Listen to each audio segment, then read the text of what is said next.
በስመ ስላሴ በስመ አብ ወወልድ ወመንፈስ ቅዱስ አሐዱ አምላክ አሜን። ሰላም እግዚአብሔር አምላክ ምሳኹም ይኹን። ህዝበ ክርስቲያን ከመይ ሓዲርኩም? ኣነ ልዕሊ እግዚአብሔር አምላክ ይመስገን። 17 ግንቦት ዝንበብ ስንክሳር ዘንብብ ዝሰምዕ ፍቅሪ ጎይታ ኣብ ልቡ ይዕምብ፣ ሓለዋ በረኸት ተራዳእነት ይረክብ። ዝኽረ ጻዲቅ ለዓለም ይሃሉ፣ ዝኽሪ ናይ ጻዲቅ ንዘለዓለም ይነብር። ፍቅር ያገብረኒ ከመ ነገር ዘይናሙ ለቅዱሳን አባ ጊዮርጊስ ዘጋስጫ። ቅዱስ ኤጲፋንዮስ 17 ግንቦት በዛ መዓልቲ እዚኣ ዓብይን ክብርን ቅዱስ ኣቦ ናይ ቆጵሮስ ኤጲስቆጶስ ቅዱስ ኤጲፋንዮስንም ዓረፈ። እዚ ቅዱስ ድማ ካብ ጥቃ ዓጸደ ቤተ ገብርኤል እዩ። ወለዱ ድማ ብሕጊ ኣርዮት ዝጓዓዙ ኣይሁድ እዮም። ንሳቶም ድማ ዴኻታት ነበሩ። ኣብኡ ድማ ገባር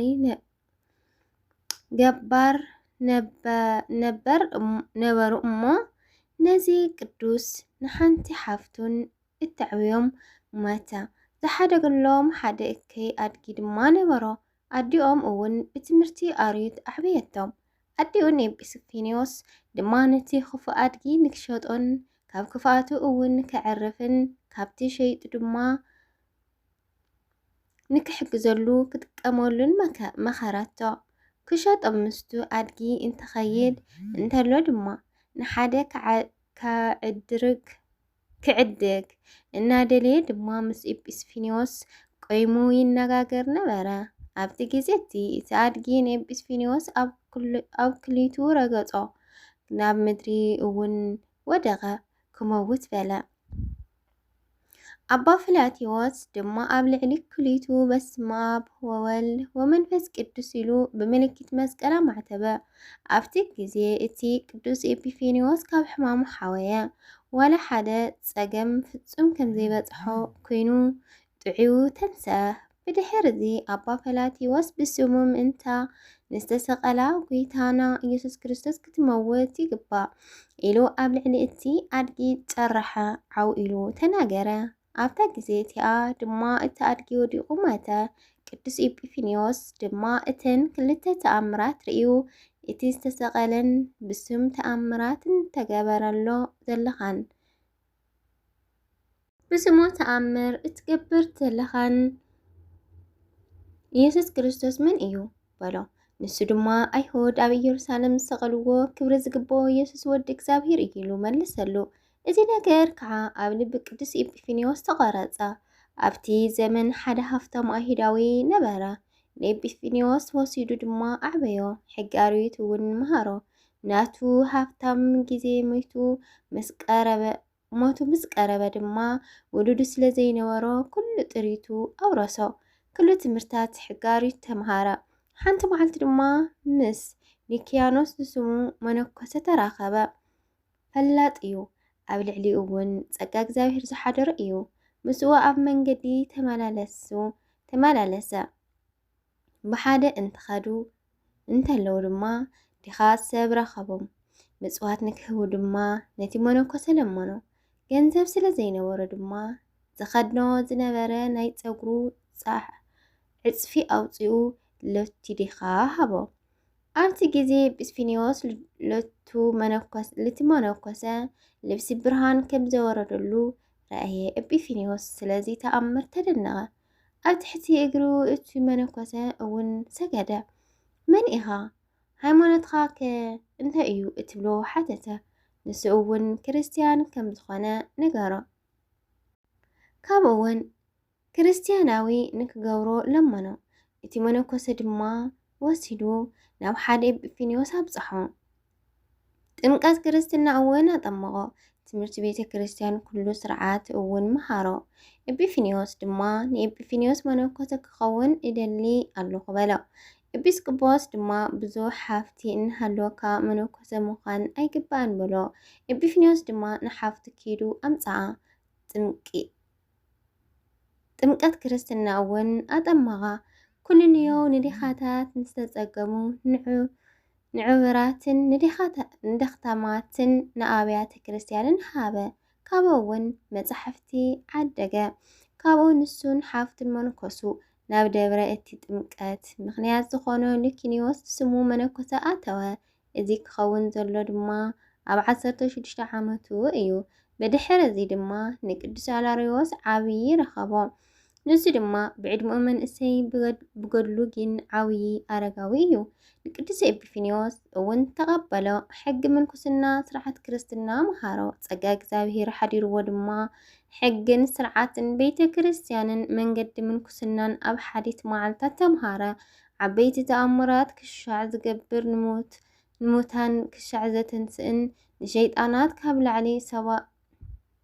ልዕሊ ሰባት ክሻዕ ዘውፅኦምን ብገድሉን ብትሩፋትን ፍጹም ኮነ። ማይ ኣብ ውሽጢ ካብ ውሽጢ ዘይብሉ ደረቕ ቦታን እውን ማይ ኣፈልፈለ። ኣብዚ ግዚኡ እውን ብዙሕ ዘመናት ኣዝነመ። ዜናኦን ትሩፋቱን ፍልጠቱን ድማ ተሰምዐ። ካብ ኣይሁድ ብዙሓት ሰባት ምስ ንከራኸሩ መጺኡ ስሕተቶምን ድማ ገለጸሎም። ብትምህርቱ ኣሚኖም ከዓ ጥምቀት ክርስትና ኣጠመቕዎም።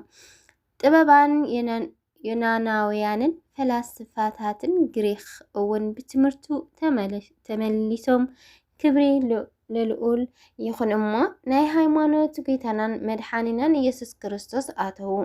መምህሩ ቅዱስ ኣላሪዎስ ንሱ ኣብ ልዕሊ ሃገር ቆጵሮስ ኤጲስቆጶስ ከም ዝሸመ ኣብ ልዕሊኡ ትንቢት ተናገረ። ከይዱ ኣብ ዝተኣዘዘሉ ቦታ ንክቕመጥ ድማ ኣዘዞ። ኤጲስቆጶሳት ንክሸሙካ እንተደሊኻ ኣብዚ ዝኾነ ብፍቓድ እግዚአብሔር እዩ እሞ ኣይትእበ በሎ። ቅዱስ ኤጲፋንዮስ ድማ ናብ ቆሎሮስ ከደ። ኣብ እቱ መምህር ኣላሪዮስ ዝኣዘዞ ቦታ እውን ተቐመጠ። ናይ ደሴት ቁጥሮስ ኤጲስቆጶስ ምስ ዓረፈ ድማ ኣብቱ ሰሙን ምግቡን ከዕድግ ናብ ዕደጋ ኣትዩ። ምስኡ ድማ ክልተ መነኮሳት ነበሩ። ካብኡ እውን ሓደ ጻድቕ ኣረጋዊ ኤጲስቆጶስ ኣብ እቲ ደብረ ነበረ። ንዑ ድማ ናይ ክብሪ በዓል ቤት ጌታናን መድሓኒናን ኢየሱስ ክርስቶስ ናብ ዕደጋ ከደ። ክልተ ኣስካላ ወይ ዘለላ ወይኒ ዝሓዘ መነኮሰ ክትረክብ ኢኻ። ምስኡ እውን ክልተ መነኮሳት ኣለዉ። ስሙ ሕተቶ ስሙ ኤጲፋንዮስ እዩ ክብለካ እዩ። ንዕኡ ሓዞ። ኣብ ኢዱ ዘሎ ኣድባርካ ምሳኻ ኣምፀዮሞ በሎ። እቲ መነኮሰ ድማ ናይ ክብሪ በዓል ቤት ጌታናን መድሓኒናን ኢየሱስ ክርስቶስ ከም ዝኣዘዞ ገበረ። ኣብቲ ዘመልክቶ እዋን ረኸቦ። እዚ እውን ናብ ቤተ ክርስቲያን ወሰዶ እሞ ድቁና ሾሞ። ኣብ ሳልሰይቲ መዓልቲ ድማ ኤጲስቆጶስ ሸምዎ። ብድሕሪ እዚ እውን እቲ ኣረጋዊ ኤጲስቆጶስ ናብ ኤጲስቆጶስ ኤጲፋንዮስ ልቢ ደስ ንክብል ስለኡ ዝረአዮ ራእይ ንህዝቡ ገሊጹ ኣረድኦም። ብኡ እውን ዓብይ ታሕጓስ ተሓጎስሉ።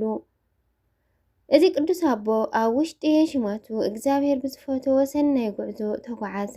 ጥቕሚ ዘለዎም ብዙሓት ድርሳናት ደረሰ። ብዛዕባ ርህራሄ ዘይብሉ ሰብ እትሰምዕ ክሻዕ ዝምለስን ሕያዋይ ርሕሩሕ ዝኸውን ወትሮ ይገስጾ ነበረ።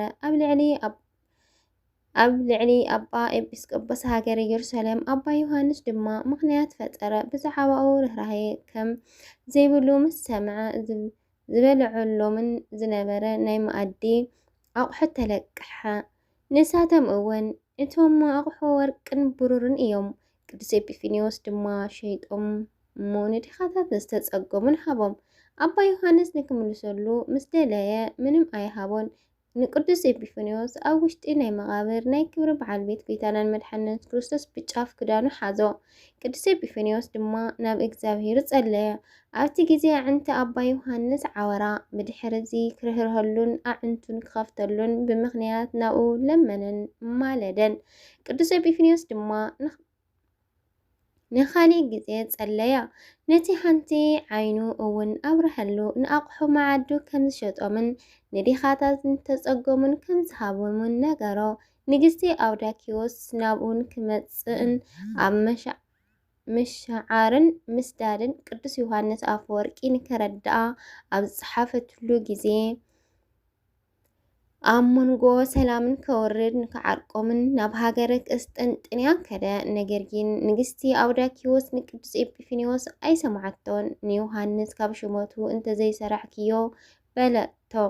እንተዚ ኮይኑ ግን ኣብያተ ክርስቲያን ክዓፁ ኣብያተ ጣዖታት ክከፍት እየ በለቶ።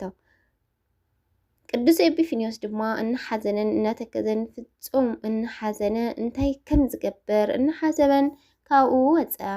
ባራት እታ ንግስቲ ግን እንሆ ኤጲፋንዮስ ንዮሃንስ ኣፈወርቂ ካብ ሽሞቱ ሰዓሮ እናበሉ ብሓሾት ኣውረዩ። ቅዱስ ዮሃንስ እዚ ዜና ምስ ሰምዐ ንምንታይ ነዚ ነገር ብዘይ ፍትሒ ኣብ ልዕለይ ፈጸምካ ንስኻ ናብ መንበረ ስመትካ ከምዘይ ትበጽሕ ፍለጥ እንትብል መልእኽቲ ለኣኸ። ኤጲፋንዮስ እውን ቅዱስ ዮሃንስ ብዛዕባኻ ወላ ሓንቲ ኣይጽሓፍኩን፣ ምስ ንግስቲ እውን ኣብ ልዕለኻ ኣይተስማዕማዕኩን፣ ንስኻ እውን ካብ ስደት ከምዘይ ትምለስ ድማ ፈሊጠ እትብል መልሲ ጽሓፈሉ። ብድሕሪ እዚ ቅዱስ ኤጲፋንዮስ ናብ መንበረ ሲመቱ ንክኸይድ ደለየ። ካብ ቅስጥንጥንያ ወፀ፣ ኣብ መርከብ እውን ተሳፈረ። እግዚአብሔር ድማ ጽድቂ ቅዱስ ዮሃንስ ክገልጽ ደለየ። ቅዱስ ኤጲፋንዮስ ድማ ናብ መንበረ ስመቱ እንተበጽሐ ኣብ ውሽጢ መርከብ ዓረፈ። ከምኡ እውን ክብሪ ኤጲፋንዮስ ንክገልጽ ቅዱስ ዮሃንስ ኣብ ዝተሰደተሉ ኣዕረፈ። ቅዱስ ኤጲፋንዮስ ግዜ ዕረፍቱ ፈሊጡ ተንስኡ ጸለየ። ንደቂ መዛሙርቱ እውን ንሳቶም ኤጲስቆጶሳት ከም ዝኾኑ ነገሮም። ብሰላምታ እውን ተሰናበቶም። ብድሕሪ እዚ ድማ ደቀሰ ብሰላም እውን ዓረፈ። ንእግዚአብሔር ምስጋና ይኹን፣ ላና እውን ብጸሎቶም ይምሓረና፣ በረኸቶም እውን ምሳና ትሃሉ ለዘላለም ዓለም አሜን። አርኬት ሰላም እብል በቃለ ስብሐተ ወይባቤ ነከናፍሪሁ መዓዛ ኩርቤ ኤጲፋንዮስ ከዋኒ በመንፈስ ቅዱስ ነባቤ አምእመ ረሰይኩ አስኬማ መላእክቲ ገልባቤ ውስጠ ልቤ እከተ እያሃደርኩ ብየ ሰላም ለአባ ሊኪኒዎስ ኤጲፋንዮስንም ዘደጋኖ ሕገ አበው የመነኖ ሰበነጸረ ጋህደ እመሃበ ልዑል አምላክ አድኖ ልብሰ ክብረ ጻዕዳ እንዘላሊሁ ይፈትኖ ሂንተ ወሃበ ለሩቅ ከደኖ። ለእግዚአብሔር ምስጋና ይሁን፣ ላና እውን በጸሎቶም ቅዱሳን ይምሓረና ለዘላለም ዓለም አሜን አሜን። 17 መጋቢት ዝኽበሩ ዓመታዊ በዓላት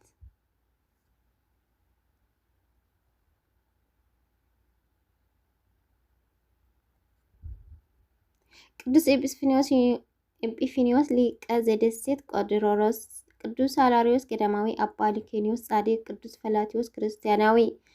ወርሃ በዓላት ቅዱስ እስጢፋኖስ ሊቀ ዲያቆናት ቀዳማዊ ሰማዕት፣ ቅዱስ ያዕቆብ ሐዋርያ ወልደ ዲዮዶስ፣ ቅዱሳን አበዊ ማክሲሞስን ዲማቴዎስን፣ አባ ገሪማ ዘመደራ፣ አባ ዲላምን ሄለማን፣ አባ ለቱ ጽዮን የዋህ። በረኸቶምን ረድኤቶምን ምሕረት ናይ አምላኮምን ምስ ኩልነ ህዝበ ክርስቲያን ይኹን። ወስብሐት ለእግዚአብሔር ወለወላዲቱ ድንግል ወለመስቀሉ ክቡር ይትሐከቱ ይትሰበሐ ለእግዚአብሔር አምላኪነ ወትረ በኩሉ ጊዜ በኩሉ ሰዓት ዘለዓለመ ዓለም አሜን አሜን።